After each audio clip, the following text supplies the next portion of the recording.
강한 위력을 지닌 제10호 태풍 산산이 일본을 덮쳤습니다. 고속도로를 달리던 트럭이 바람에 쓰러지고 건물들은 지붕이 날아갑니다. 아직 태풍이 일본에 제대로 닿지도 않았는데 강풍과 폭우는 일본에 엄청난 피해를 일으키고 있습니다. 지난 주말부터 앞이 보이지 않을 정도로 많은 비가 쏟아져 가게들은 모두 문을 닫았고 나무가 쓰러질 정도의 강한 바람이 불고 있습니다.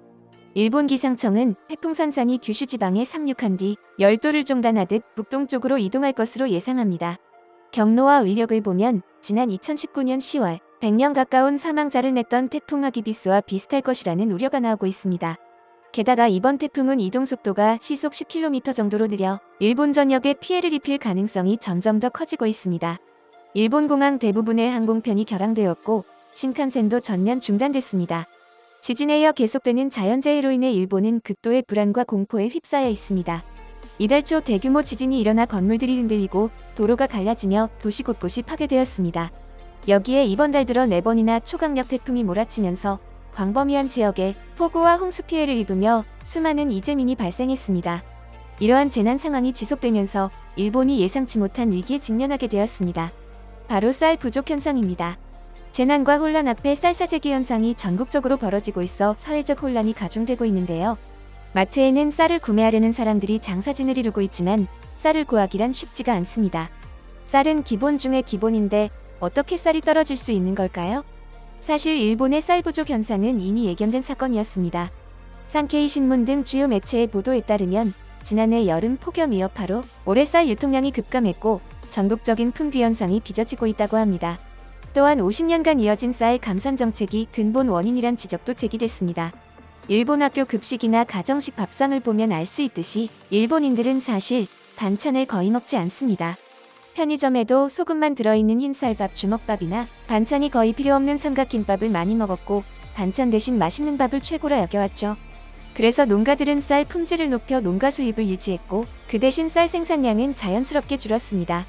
그런데 올해 역대급 엔저 현상으로 약 1,800만 명의 외국인 관광객이 몰려와 초밥과 규동 등 쌀을 소비한 것도 큰 원인이 되었습니다.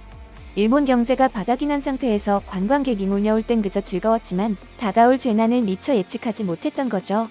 게다가 미야자키현에서 발생한 강진과 북상 중인 태풍 산산의 위협으로 인해 일본인들이 쌀과 비상용품을 비축해 사재기하면서 쌀이 급격히 사라지고 있는 건데요. 마트에 쌀이 소량 들어온다 하더라도 1인당 구매 제한이 있어 쉽게 사지 못하는 데다가 중고거래 플랫폼을 통한 재판매까지 발생하는 비정상적인 상황이 펼쳐지고 있습니다. 일본 농림수산성은 9월부터 햅쌀이 출하되면 상황이 개선될 것이라며 수습에 나섰지만 올해 또 유례없는 폭염으로 쌀은 풀릴 기미가 없습니다. 이러다 보니 일본은 한국에 쌀이 남아돈다며 한국에서 수입하자는 목소리를 내고 있는데요. 우리나라는 쌀이 남아돌아 쌀 소비 촉진 캠페인을 벌일 정도이기 때문이죠. 이미 일본 쌀값은 점점 더 올라 20년 만에 최고치를 기록했는데요. 이러한 쌀값 상승세가 지속되며 일본은 심각한 상황에 내몰리게 되었습니다. 특히 슈퍼엔저가 장기간 유지되어 오면서 일본 국민의 삶은 말도 못하게 힘들어졌는데요. 일본 엔화 가치가 떨어지는 동안 수출 시장에서 일본 기업들의 가격 경쟁력은 높아지는 반면 수입품 가격 급등으로 임금이 물가 상승을 따라가지 못하면서 일본 국민들의 삶은 그만큼 가난해졌습니다. 급식에서 소고기가 사라진 지도 오래됐습니다. 올해 초 니혼 게이자이 신문은 학교 급식센터가 메뉴에서 소고기 반찬을 뺐다고 보도했습니다. 슈퍼엔저로 미국산 소고기 값이 크게 올라서 더 이상 아이들에게 소고기를 먹일 수 없게 된 것입니다. 그래서 일본 초중학교에서는 사슴이나 멧돼지, 곰까지 급식으로 내놓고 있는데요. 소고기를 사 먹일 돈이 없으니 농작물 피해를 주는 야생동물 고기를 잡아 급식 재료로 사용하는 것입니다. 야생동물 고기를 재료로 쓰는 학교는 최근 5년간 2.5배 늘어나며 점점 더 확산되고 있는데요. 야생곰이나 멧돼지는 육질이 딱딱하고 냄새가 나서 먹기가 쉽지 않다고 합니다. 그래서 동물을 잡아 카레에 넣어 아이들이 먹기 쉽게 조리하고 있다고 하는데요. 처음에는 농가를 공격하는 야생동물을 사냥했지만 요즘에는 야생 사슴을 쉽게 보기 어려워질 정도로 사슴이 씨가 말라가고 있다고 합니다. 일본이 고래를 잡아먹어 멸종시켰던 때가 생각나 매우 위험스러운 상황인데요. 한 일본 영양사는 급식 재료로 쓰이는 사슴 고기는 다른 고기에 비해 철분이 풍부하고 저지방 고단백 식품이라 별 거리낌이 없다. 농가의 골칫거리를 처치하는 동시에 아이들에게 단백질을 공급하는 게 맞다고 생각한다고 말했습니다. 일본 학부모들 역시 익숙하지 않은 음식에 거부감이 있는 아이도 있겠지만 집에서는 먹지 않는 것을 먹을 기회를 갖는 것이 좋다. 언젠가 소고기를 아예 먹지 못할 수도 있으니 위험을 분산하는 것이 좋다고 생각한다. 학교 급식은 교육이다. 나도 어렸을 때 고래고기를 급식으로 먹은 적이 있다. 아직도 그 맛을 잊을 수 없다. 어릴 때 먹은 고래고기처럼 내 아이는 멧돼지고기를 계속 좋아하게 될 수도 있다라며 긍정적인 반응을 보였습니다. 아무리 먹을 게 없다 하더라도 사실 야생동물을 급식으로 넣는 건 매우 위험한 문화입니다. 해외에서도 야생동물을 아이들에게 먹인다는 건 매우 이해하기 어렵다는 우려의 목소리도 나오고 있는데요. 야생동물은 광견병과 같은 다양한 질병의 매개체가 될 수 있고 중금속이나 환경 오염물질에 노출될 수도 있기에 무분별하게 먹으면 건강에 해로운 영향을 줍니다. 야생 멧돼지나 곰은 기생충이 많아 이런 고기를 먹은 후 만성 감염에 걸리는 사람도 있고 사슴고기에는 진드기가 많기 때문에 사실상 섭취에는 매우 주의가 필요합니다. 특히 성장기 어린 학생들에게는 육류 가공과 유통이 불분명한 고기를 먹이는 건 매우 위험한 일입니다. 그럼에도 불구하고 소고기를 살 돈이 없어 야생동물을 급식으로 주는 학교가 1000개가 넘는다고 하니 현재 일본 상황이 얼마나 열악한지 잘 알 수 있는데요. 일본 내에서는 싸구려 일본이라는 표현도 등장했습니다. 이 말은 원래 일본의 저임금을 가리키는 표현이었지만 최근에는 외국인 관광객에게 일본이 싸서 가는 국가가 된 상황을 자조하는 표현입니다. 싼 맛에 여행 간 일본에서 너무 많은 외국인들이 쌀을 먹어버려 쌀이 부족해 일본 국민들이 아우성을 친다는 웃지 못할 상황이 펼쳐지고 있는 것이죠. 최근 한 일본 네티즌은 SNS에 지금 이 일본인들은 오렌지 주스조차 사 마시지 못할 정도가 되어 감귤 혼합 주스를 마시게 되었다. 일본 여성들이 해외 매춘을 하면서 입국 거부를 당하고 있고 한국에서도 그런 이유로 입건되었다라는 단식의 글을 올렸습니다.